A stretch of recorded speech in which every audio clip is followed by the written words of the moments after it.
করেছেন। আমাদের মাঝে আসছেন বাংলাদেশ জামাত ইসলামীর কেন্দ্রীয় নির্বাহী পরিষদের অন্যতম সদস্য, ইসলামী ছাত্র শিবিরের সংগ্রামী কেন্দ্রীয় সভাপতি, রাজপথের বিপ্লবী জননেতা, ঢাকা মহানগরী উত্তরের সংগ্রামী আমির জননেতা জনাব মোহাম্মদ সেলিম উদ্দিন।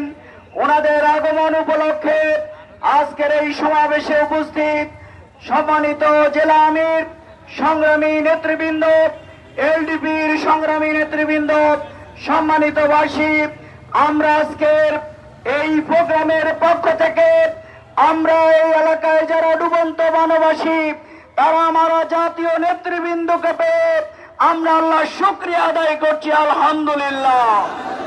এই জনপদের মানুষেরা আক্রান্ত। এখানেই আমাদের প্রিয় নেতা ডাক্তার ফয়েজকে হত্যা করা হয়েছে।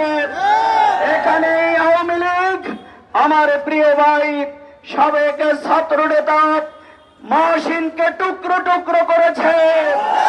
এখানে আমাদের প্রিয় ভাই স্কুল ছাত্র মেধাবী ছাত্র নেতা জাহিদকে হত্যা করা হয়েছে।